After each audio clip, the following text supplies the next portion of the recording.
ज्ञानोबा मला एवढं जरी त्याला विश्व मानत असलं, ये रे मूर्ख विश्व बरा आदरा मूर्ख जायचा, विश्व जरी मानत असलं तरी पण आईवडिला जर नीट बोलत नसेल, घरी नीट वागत नसेल तर आमच्या दृष्टीने मूर्ख माणूस. म्हणजे अनेक साधू संतांनी आईवडिलांच्या सेवेसाठी एवढं महत्त्व सांगितलं. जगामध्ये किती तीर्थ आहेत? नामदेव महाराजांनी सांगितलं. नामदेव महाराज म्हणजे 360 तीर्थ आहेत, बाकीचे सोडून द्या म्हणजे फक्त तीर्थ. एवढे तीर्थ पंढरपूरच्या मालकाच्या मंदिराची पाठ बघितली की तीर्थ घडतात. पाहता रावळाची पाठ तीर्थे घडती 360. पण ज्ञानोबा म्हणतात ते सगळे तीर्थ मायबापाच्या चरणावर आहे, सकळ तीर्थाची धुरी. म्हणजे एवढंच महत्व ज्ञानोबा सुद्धा सांगितलंय. म्हणून वाडवडिलांच्या पुण्यतिथीच्या निमित्ताने हा एक दिवसीय कीर्तन महोत्सव या कदम परिवाराने आयोजित केलेला आहे. आणि त्या निमित्तानं सर्व महाराष्ट्रातील गुणीजन मंडळी, परिसरातील भजनी मंडळी, गावातील भजनी मंडळी, आदरणीय आमचे बाप्पा आहेतच, आदरणीय काका आहेत, परिसरातले सगळे. आता नाव मला काय जास्त तुमच्या भागात जास्त येते का नाही? हा, सगळे म्हणजे नामाने देवान घरचे घरी जेव्हा काय उकडगावकर आहेत सगळे, बरेच अजून कुंभारी बोरखेडकर भरपूर आहेत, बक्कळ आहेत नाही का सगळे. कारण या घराना वारकरी असल्यामुळे सगळा पारमार्थिक स्नेह संबंध आहे. पाहुणे रावळे असतील काही सगळे माझ्या बरोबर आलेले आमचे मृदंगाचार्य, अगदी मूर्ती लहान पण कीर्ती महान. कसा हातचं पळे नागेश महाराज राऊत उंबरीकर महाराजांची उपस्थिती आहे. आणि बाप्पा तुम्हाला हे कीर्तन नंतर जर ऐकू वाटलं चांगलं झालं तर तुमच्या हिशोबानं तर नंतर आमचं तुकोबराय गुरुकुल यूट्यूब चॅनल आहे, त्याला सबस्क्राईब करा आणि हे कीर्तन ऐका. आमचे तेजस महाराजांकडचं यूट्यूब चॅनल मुद्दाम आणले. आजकाल जमाना महाराज त्याच्याशिवाय नाही महाराज. यूट्यूबला कीर्तन ऐकून डायरी भरली. बरं आपलं काय तसा भंगार माल बी नाही, कंपनीचा माल आहे. हातगाड्यावरल्या मालाला थोडं कानकून करतात लोक घ्यायला. कारण आपण जोग महाराज संस्थेत 4 वर्ष आपली बी झालेले आहेत, त्यामुळे आपण अधिकृत कीर्तनकार आहे. विठाला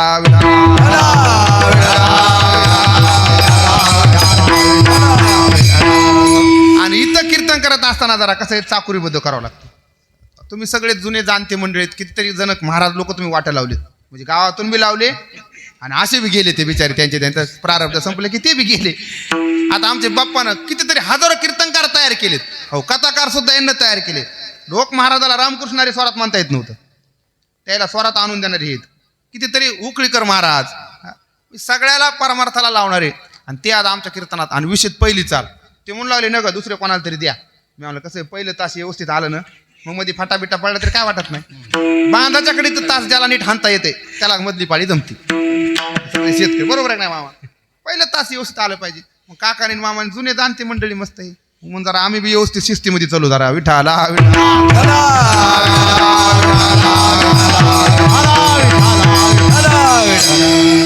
अभंग निवडला आहे जगद्गुरु तुकोबाराय यांचा. आता बस झाली एवढी प्रस्तावना बस झाली. आता जगद्गुरु तुकोबाराय या अभंगातून भगवान परमात्म्याच्या चिंतनाचा महिमा अर्थात फलश्रुती गातात.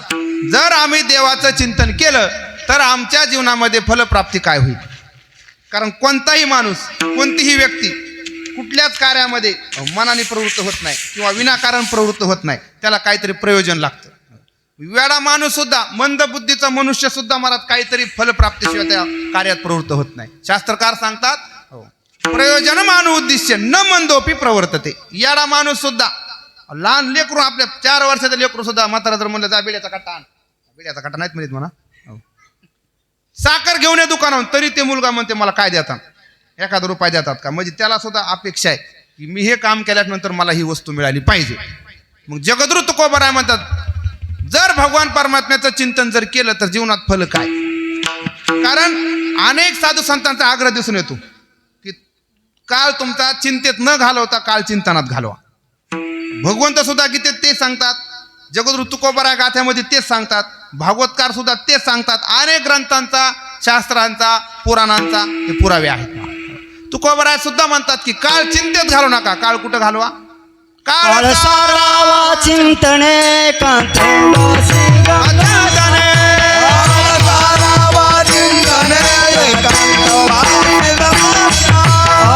देवाच्या पूजने प्रदक्षिणा तुळशीच्या, देवाच्या पूजने प्रदक्षिणा तुळशीच्या, देवाच्या पूजने प्रदक्षिणा तुळशीच्या.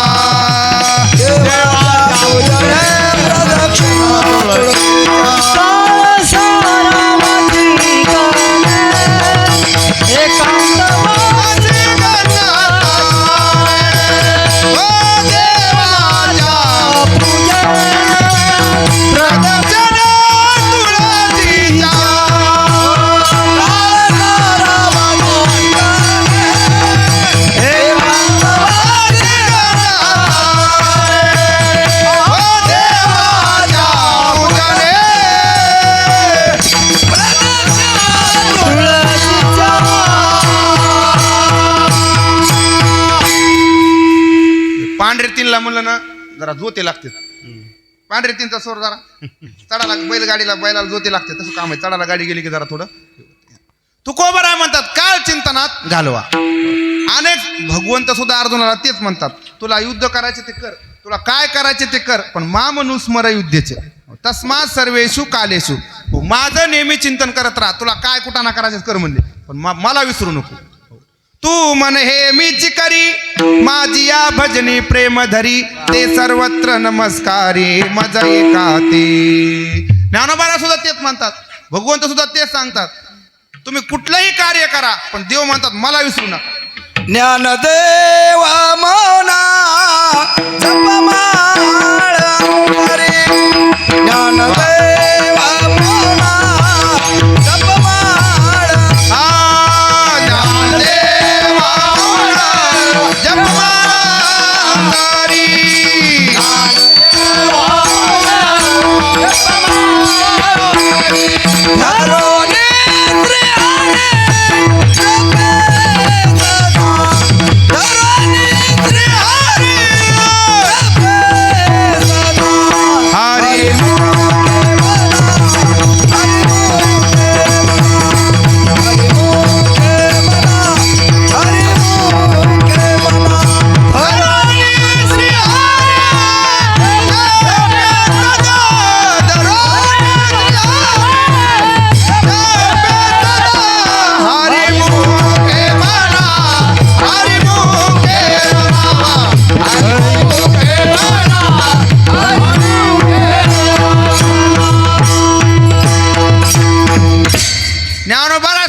ज्ञानदेव म्हणे ज्ञानदेवा मौन जपमाळ अंतरी आणि धरोनी श्रीहरी जपे सदा.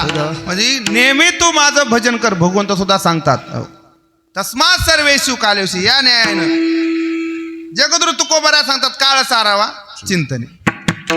देवाला जर धरून तुम्ही कुठलंही काम केलं तर फेलत जात नाही. देव म्हणतात आता गोपाळाने काय केल्या, चोऱ्याच केल्या ना हो, पण चोऱ्या काल्याचं कीर्तन चोऱ्या सांगितल्याशिवाय पूर्ण होत आहे का. गोपाळांनी चोऱ्या केल्या पण देवाला धरून. पांडवांनी भांडणच केले, सगळ्या गावचा कुटाणा केला पण देवाला धरून. गवळणींनी व्यभिचार केला पण देवाला धरून. अहो त्यांचा आपली भक्ती खरी ठरते का नाही, पण गवळणींचा व्यभिचार धन्य झाला तुकोबराय म्हणतात. तुका म्हणे त्यांचा धन्य व्यभिचार, तुका म्हणे त्यांचा धन्य व्यभिचार, साधिले अपार निज सुख, साधिले अपार निज सुख.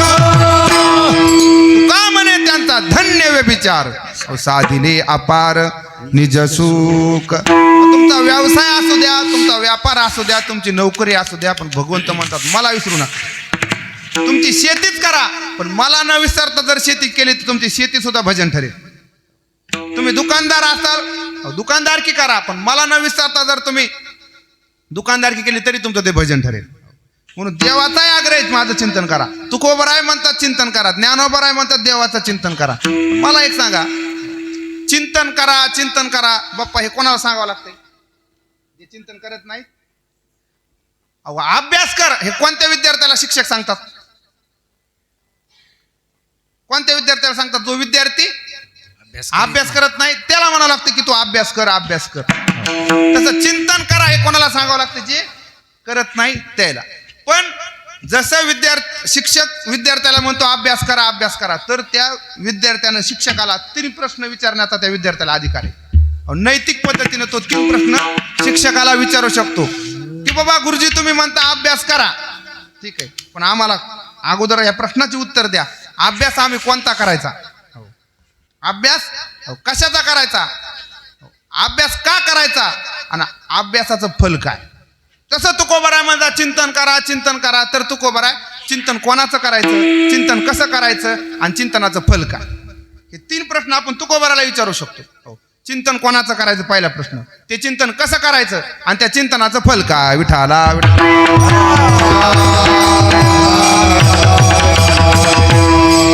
हे 3 प्रश्न सोडवायचे आणि अभंगाच्या पहिल्या चरणात यायचं. चिंतन कोणाचं करायचं. जर तुकोबराला आपण प्रश्न असा विचारला तर तुकोबरा आपल्याला उलट प्रश्न विचारतात की बाबा चिंतन कोणाचं करायचं ह्याच्या अगोदर तुम्ही एक ठरवा की तुमच्या जीवनामध्ये तुमच्या जीवनाचं तुम्हाला वाटोळं करून घ्यायचंय का तुमच्या जीवनाचं तुम्हाला हित करून घ्यायचंय. जीवनाचं वाटोळं करून घ्यायचं असेल त्याच्यासाठी काय करा हे बी सांगतो, आणि जीवनाचं हित करून जर घ्यायचं असेल त्याच्यासाठी काय करा हे बी सांगतो. तुकोबाराय म्हणतात जीवनाचं जर वाटोळं करून घ्यायचं असेल तर तुकोबाराय सरळ मार्ग सांगितला. तुकोबाराय म्हणजे पत्ते खेळा, जुगार खेळा, मटका लावा, वाईट सुद्धा सांगितलंय. अरे हे देह व्यर्थ जावे, आयशे जरी तुझ व्हावे, दिवत कर्म मनोभावे, सारी पाठ खेळावा. जीवनाचं वाटोळं जरी करून घ्यायचं असेल त्याच्यासाठी काय करावं लागेल तुकोबाराय सांगतात. नरकादान तरी पापे आचरावे, नरकादान तरी पापे आचरावे, कथा न करावी विठोबाची,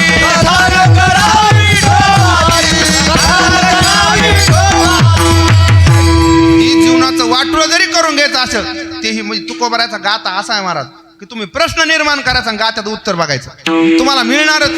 शेती कशी करावी तुकोबाराय सांगतात, व्यापार कसा करावा तुकोबारायने सांगावं, अहो बायको कशी सांभाळावी हे सुद्धा तुकोबाराय सांगतात. आता ह्या गोष्टी सांगावं तुकोबारायने, पण त्याला माहिती लोक लई येडे होणार आहेत पुढे चालून, बायको सुद्धा सांभाळता येणार नाही त्याला, म्हणून ते सुद्धा तुकोबारायने गात्यात सांगितले. फक्त गाथा वाचा मग तुमच्या लक्षात येईल. म्हणजे जीवनाचं वाटोळं जर करून घ्यायचं असेल तर काय करा तुकोबारायने सांगितलं. नरका जावयाची चाड, अनेक एक कोड नरका जावयाची चाड, संत निंदा गोड करी कौतुकी आदरे. नरकाला जायचं असलं म्हणजे संताची निंदा करा, नरकाला जायचं असलं म्हणजे पाप आचारा, जीवनाचं वाटोळं करून घ्यायचं म्हणजे पत्ते जुगार दारू गांजा सगळं करा. पण तुकोबाराय आम्हाला हे सांगू नका हो, ह्याच्यातच लय जण गेले म्हणले. जीवनाचं कल्याण कशात होईल, जीवनाचं हित कशानं होईल ते आम्हाला सांगा. पावविल हित ते करावे, देवाचे चिंतन, देवाचे चिंतन, करोनी मन शुद्ध भावे, करोनी मन शुद्ध भावे, हित ते करावे, देवाचे चिंतन, देवाचे चिंतन,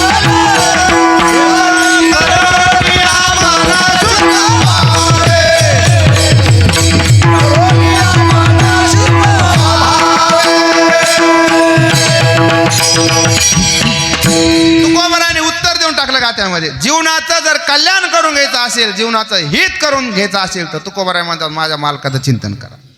हित ते करावे, देवाचे चिंतन, करुनिया मन एकविध, किंवा शुद्ध भावे दोन्ही पाठ आहेत.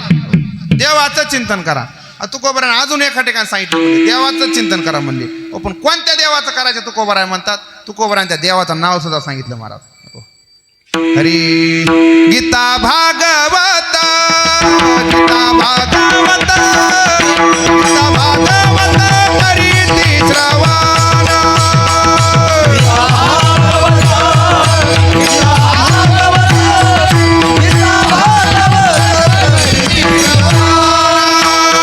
अखंड कीर्तन विठोबाचे, अखंड कीर्तन विठोबाचे,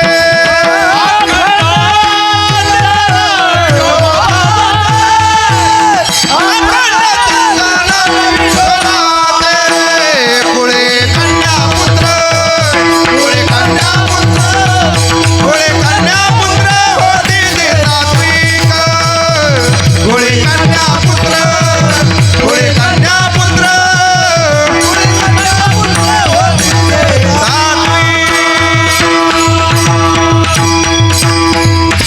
तुकोबाराय म्हणतात गीता भागवत करीती श्रवण, आणि चिंतन कोणाचं करायचं, अखंड चिंतन विठोबाचे. पहिल्या प्रश्नाचं उत्तर मिळालं, चिंतन कोणाचं करायचं, तर कोणाचं करायचं, अखंड चिंतन विठोबाचे. तुकोबाराय सांगितलं. दुसरा प्रश्न आहे तुकोबाराय ते चिंतन कसं करायचं, कारण चिंतन करण्याच्या पण काही पद्धती.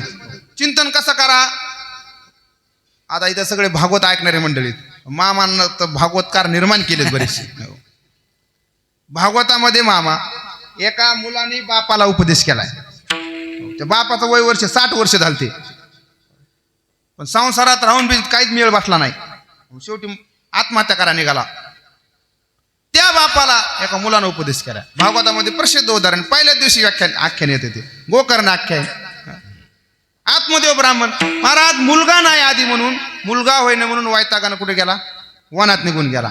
त्या साधूनं सांगितलं होतं, साधूनं विचारलं, साधूला वाटलं बाबा देवाच्या प्राप्तीसाठी वनात निघून आलाय काय की वय वर्ष बरंच जस 55-60 कडे गेलाय म्हणले, जरा कदरून आला काय की इकडं देवाची भेट होईल म्हणून. त्या संन्यासाने विचारलं, हरी कथम रोदसी विप्रतोम काते चिंता बलियसी वदत्वम सत्वरम मह्या स्वस्य दुःखस्य कारणम. हे साधू महात्मा, हे ब्राह्मण देवता, तुम्ही या जंगलामध्ये आलात का आणि कशा करता आलात? कथम रोदसी, का रडतात? तर त्यावेळेस आत्मदेव सगळं घरानं सांगू लागला. मग त्याने सगळं सांगितलं, दारात गाय आहे तिला वासरू नाही झालं, झाड आहे दारात त्याला फळ नाही, मला मुलबाळ नाही झालं. मग त्या संन्यासानं सांगितलं, अरे म्हणजे मुलाबाळासाठी जर तू वनात आला असशील आणि तुला जर वाटत असेल मुलगा झाल्यावर जर सुख मिळेल, तर आतापर्यंत सगर राजाला 60,000 पोरं होते, त्या सागराचा मेळ बसला नाही कुठंच, आणि तू भगरी खाऊन इकडे आलास म्हणजे. अरे मुलाबाळामध्ये सुख तुला कोणी सांगितलं? म्हणले नाथ महाराजाला विचार. नाथ महाराज म्हणतात, मायबापाला वाटतंय मुलाबाळापासून सुख मिळेल, अहो पण पोरं शेवटी अंगठा दाखवतात म्हणले. अहो पाणी तर घालतात अशा अंगठ्यानं, अहो पण अंगठा दाखवतात, काय देत नाहीत.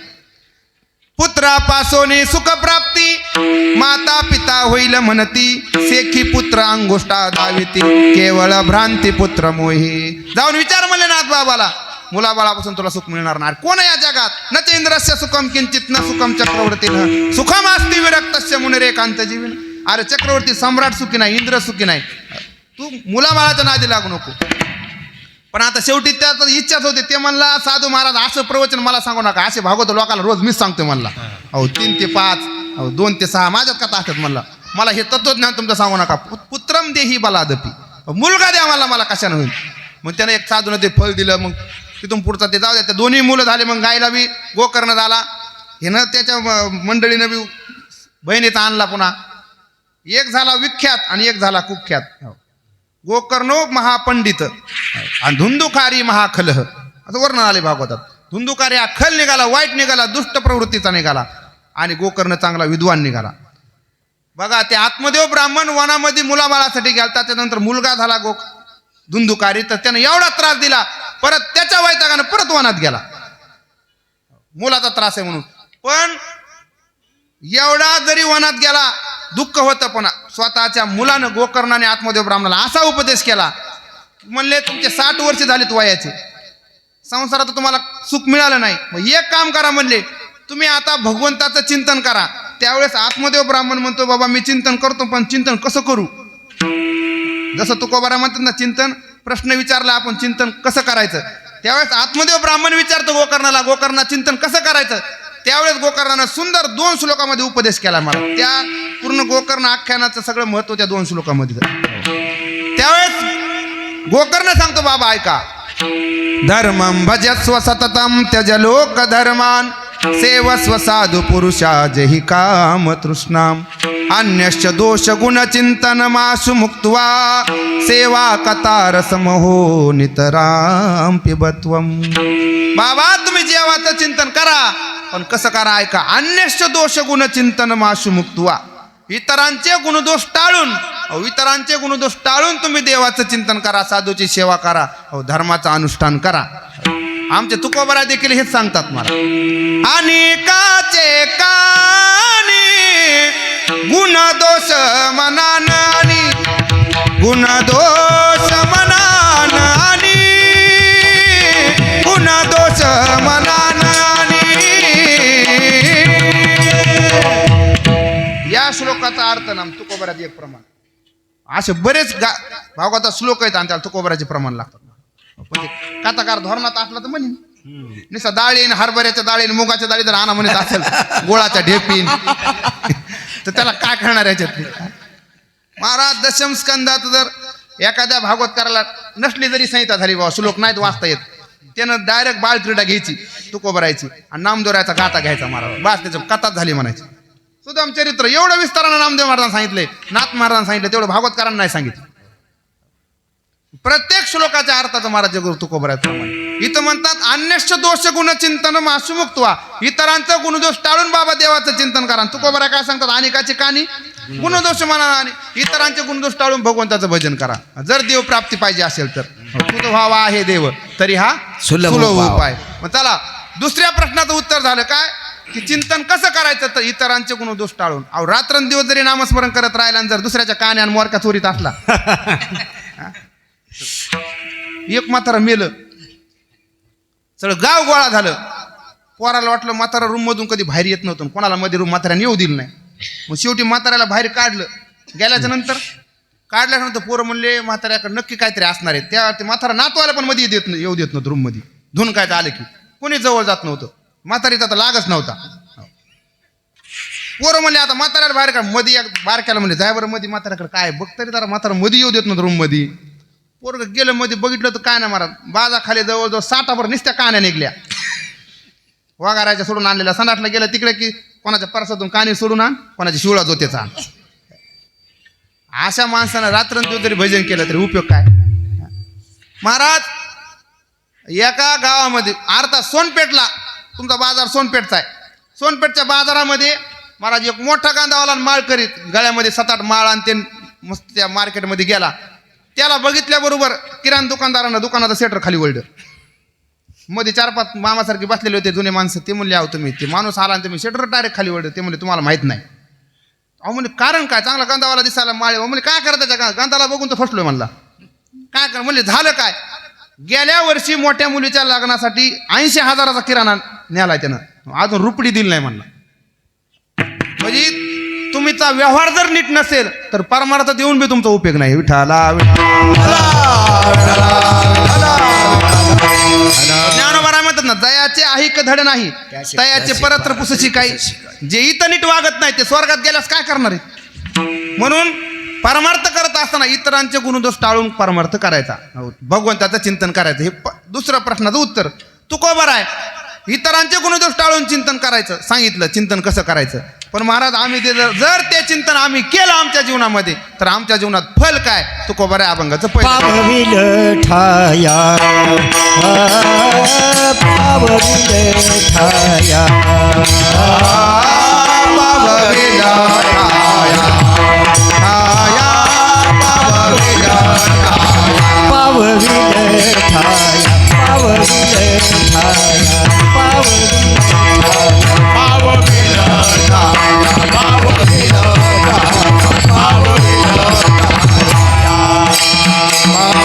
पांडुरंग चिंतिलिया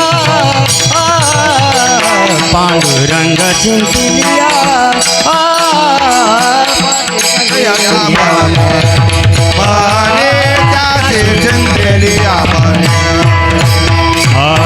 पांडुरंग चिंतिलिया पांडुरंग चिंतिलिया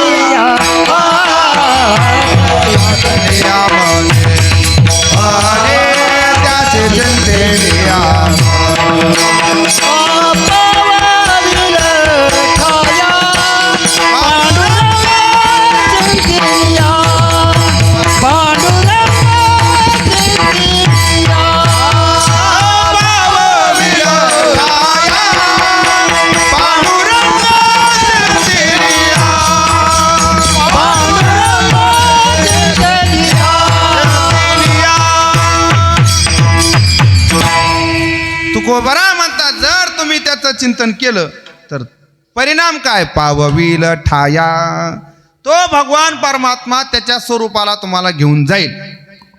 मग तुकोबरायला जर कोणी विचारलं महाराज त्याचं चिंतन केल्याच्या नंतर तो जगाचा मालक त्याच्या स्वरूपाला घेऊन जातो त्याच्या स्वरूपाला मनुष्य प्राप्त होतो. आतापर्यंत कोणी झालंय का असा काय इतिहास आहे का पुराणात.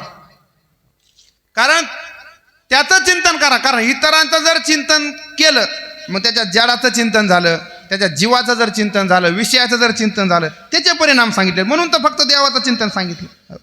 अहो विषयाचं चिंतन चुकून जरी ध्यान झालं ज्ञानोबराय काय म्हणतात विषयाचं चुकून जरी ध्यान झालं तरी जीवनामध्ये पत नाही. एखाद्या जर विस्तू हातावर घेतला जर डाव्या हातावर घेतला पोळणार नाही का आणि उजव्या हातावर घेतल्या पोळल असं काय नाही. विस्तू कोण्या हातावर घ्या तुम्हाला ते पोळणार. तसं तुम्ही विषयाचं चिंतन कसं बी करा चुकून करा किंवा जाणून बुजून करा किंवा मुद्दाम करा तरी जीवनाचं पत नाही. विषयाचे ध्यान विपाय जरी वाहे मन येसने हे पतन निश्चित ठाके. आपले गलांडे मामासारखं दिसेल वातावरण. हा हो ना, मग तेच म्हणाले ना चिंतन.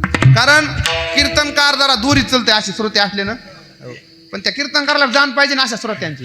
नसं त्याच भरडायला खालच्या ऐकाय काय काय डायरेक्ट म्हणते थांबा थांबा माझ्या चिंतनात हे नाही म्हणते. आमचं पाच एकाला एक चिटकलं म्हणते जरा. महाराज श्रोत्यांच्या ओव्या घेतल्या पाहिजे, पुन्हा टाळकऱ्याचे प्रमाण घेतले पाहिजे. ज्या कीर्तनकाराला टाळकऱ्याच्या प्रमाणावर बोलता येते त्यानंच कीर्तन करावं. स्वतःचं तर कोणी भेटणार आहे, कारण स्वतःचं ठरलेला असतो ना माल. इकून इकून जर प्रमाण आले ते घेता आले पाहिजे, तिथं ते बशीता आले पाहिजे. जसं बांधकाम करताना मिस्त्री बरोबर बारीक तुकडे टाकले टाकी बरोबर लेवल करतो, तसं कीर्तनकाराला करता आलं पाहिजे, तर त्याला धोरणी कीर्तनकार म्हणायचं. नसतात बाकी जण कीर्तनात भानगडीत पडायचं नाही. पण गंमत अशी झाली, ज्याला गाण्याचं अंग नाही, ज्याला म्हणण्याचं अंग नाही, तालाचं अंग नाही, तशाला जास्त कीर्तन करून वाटायले. बरं जर टाळकरी चांगले असते तर त्यांना ऐकून घ्यायचं ना त्याचं, ते मध्ये मध्ये म्हणू लागतंय, म्हणजे ह्याचं बी तास एकड घालते नेऊन आणि स्वतःला नीट येत नाही. असे बरेच कीर्तनकार अनुभव आलेला बऱ्याच. आपण चांगलं म्हणावं ते एककडच घेऊन जातो, अंग असावं, तालाचं बी असावं, तर नसतं आता काय. आणि शिक्षक तर एवढे कीर्तनकार झाले, तर प्रवचनकार आणि कीर्तनकार रिटायर शिक्षक आहे. बोलायचं वक्तृत्व असतंय, चांगलं अंग असतंय, पण त्याला एक काही त्याच्यात तालसूर नसते. विद्वान असतात सगळे, पण देव सगळ्याला सगळ्या गोष्टी देत नाही. म्हणजे त्यांना प्रवचन कीर्तन करावं असं माझं मत नाही. कोंबड्या सांभाळण्यापेक्षा बरं नाही इकडे, काय नातू सांभाळी देत नंतर रिटायर झाल्यावर. त्याच्यापेक्षा परमार्थ आलेलं कोणतं वाईट आहे. केलं पाहिजे सगळ्यांना, पण जर गाणारे जर चांगले असले त्यांचं ऐकलं पाहिजे, त्यांच्याबरोबर आपण चाललं पाहिजे. आता यांना ओवी दिली, ही ओवी घेतली पाहिजे ना, योग्य ओवीनं. माझ्या विषयाला धरून ओवी होती. काय ओवी? विषयाचे ध्यान विपाय जरी वाहे म्हण, चुकून जरी झालं ध्यान विषयाचं, तर येसने हे पतन निश्चित ठाके ज्ञानोबा राय म्हणतात. निश्चित पतन आहे. ध्यायतो विषयान पुंसास संगस्तेषु उपजायते संगात संजायते कामः कामात क्रोधो बीज. या श्लोकावरचे ते ओव्या आल्यात खाली. म्हणजे विषयाचं जर ध्यान झालं तर जीवनात पतन आहे, जडाचं जरी ध्यान झालं तरी जीवनात पतन आहे, आणि जीवाचं जरी ध्यान झालं तरी जीवनात पतन आहे. अहो एका राजाचा देव प्राप्तीसाठी निघाला, फक्त एक गाव राहिलं होतं मुक्कामाचं. देवाच्या प्राप्तीसाठी फक्त मध्ये एक गाव होतं, पण तिथं असा फटका बसला त्याला महाराज, अहो 3 गावं मागे यावं लागले. कोण आहे असा? भरत. आपल्या भारत देशाला ज्याच्यामुळं नाव पडलं भारत, तो भरत राजा. अगोदर आपलं भारताचं नाव काय? भारत नव्हतं, आजनाब खंड होतं. हो, त्या भरतानं राज्य केलं म्हणून भारत देश नाव पडलं. बरं तो भरत बी काय सामान्य माणसाचा मुलगा नव्हता. भरताचा बाप इंद्राचा जावई होता. इंद्रदेव म्हणजे काय सामान्य हस्ती काय? 22 पद एकट्या इंद्राकडे होते. आता मुख्यमंत्र्याला एकच पद आहे, लाल दिव्याची गाडी एकच असती. त्याला 22 पद होते इंद्राला, आणि त्याचा जावई कोण? ऋषभदेव. त्या ऋषभदेवानं मी असं राज्य केलं, इंद्रानं त्याला इंद्राला बघवलं नाही, देवखोलं नाही ऋषभदेवाचं राज्य. इंद्रानं महाराज बरेच वर्ष पाऊस पाडला ना त्याच्या राज्यात ऋषभदेवाच्या. तर ऋषभदेवानं स्वतःच्या सामर्थ्यानं, स्वतःच्या तपश्चर्याने महाराज स्वतःच्या राज्यात पाऊस पाडला आणि सगळी प्रजा सुखी केली. असा ऋषभदेव. मग ऋषभदेव एवढा विद्वान होता, तर इंद्र प्रसन्न झाला आणि इंद्रानं स्वतःची मुलगी जयंती कोणाला दिली? ऋषभदेवाला दिली. आणि त्या ऋषभदेवापासून आणि जयंतीपासून 100 मुलं झाले. कोणाला? ऋषभदेवाला. त्याच्यात 9 योगेश्वर झाले. आणि हा भरत होता महाराज, मोठा मुलगा भरत. मग तर ऋषभदेवाने राज्य भरताकडे दिलं, ऋषभदेवानात निघून गेला. त्या भरताचा राज्याचा जर विचार केला महाराज, त्यानं असं राज्य केलं की नावच पडलं आपल्या देशाला भारत. तो ऋषभ राहिला ये भूमीशी, मनोनी भरत वर्ष मनतियासी. ऐसा तो ऋषभाचा पुत्र, जयाशी नाम भरत पवित्र. तो भरत राहिला ये भूमीशी, म्हणून भरत वर्ष मनतियासी. नाथ भागवतामध्ये ओव्या वाचा. राज्य कसं केलं महाराज? काहीच कमी नव्हती, कोणालाच कमी नव्हती. जेने दिगमंडल जिंकिले, समुद्र वलयांकित राज्य केले. नाना भोग भोगिले, जे नाही देखिले सुरवरी. अनुकूल स्त्रिया पुत्र, अनुकूल मंत्री पवित्र. अनुकूल राज्य सर्वत्र, जे जे जे भोगिले विचित्र नाना भोग. म्हणजे स्वर्गात इंद्राला जे भोगायला मिळालं नाही ते या भरताने या भूमीमध्ये भोगलो. आणि अशा भरताला सुद्धा एक दिवस राज्याचा कंटाळा आला. नाथ महाराज म्हणले सहजासहजी श्रीमंत माणसाला विरक्ती होत नाही म्हणले. गावातला एखादा चांगला श्रीमंत जर असला, सगळ्या सुखसुविधा जागे वाटला, त्याला जर म्हणलं चला दिंडीला पायी, तर सहजासहजी पाय उडत नाही.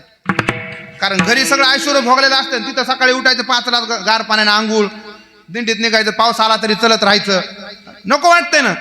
येऊ वाटत नाही, श्रीमंत माणसाला विरक्ती होत नाही. पण नाथ महाराज मध्ये भरताना असं ख्याती केली म्हणले, एवढा ऐश्वर्याचा त्याग केला आणि वनात गेला म्हणले. जे राज्य वैभव भोगिती त्यासी कदा नव्हे गा विरक्ती, भरते केली नवल ख्याती सेविला श्रीपती भोग त्यागी. देवासाठी घेवनी दोग अवघाची भोग तेजियेला. त्या भरताना सगळ्या राज्याचा त्याग केला महाराज. रावण चिल्लर होता हो, रावणाचं एवढं वर्णन केलं ना. रावणाचं फक्त समुद्राच्या मर्यादित राज्य होतं, त्यानं समुद्र वलयांकित राज्य केले. एवढा श्रीमंत होता भरत महाराज, रावणाचं काहीच नव्हतं त्याच्या पुढं. पण नाथ महाराज ज्ञानोबाराने सुद्धा वर्णन केलं ना. आपल्या भारतामध्ये 3 भरत झालेत. एक दुष्यंत नंदन भरत, त्याला शकुंतला नंदन भरत. एक दशरथ नंदन भरत आणि हा ऋषभनंदन भरत. बऱ्याच वेळा बऱ्याच टाळकराला कीर्तनकाराला मेळ लागला नाही की 18 भार वनस्पती हे कोण्या भरताचं वर्णन आहे. तर ह्या ऋषभनंदन भरताचं वर्णन ज्ञानोबाराने केलं. 18 प्रकारच्या वनस्पती होत्या. 18 भार वनस्पती म्हणजे आपल्या भारतामध्ये 18 प्रकारचे झाडं, 18 प्रकारच्या वनस्पती होत्या. आता राहिल्यात का? आता काय आपल्या वाट्याला येड्या बाबळी आणि बेसरम. ती बी येडी बाबळ डुकरायला हिंडायला आणि पिदाडायला पडायला. दुसरं कोण जाते तिथं? आहेत का वन? अहो काय काय गावाच्या नदीची बेसरम सुद्धा निघून गेली. आहे का बेसरम तुमच्या गावाला?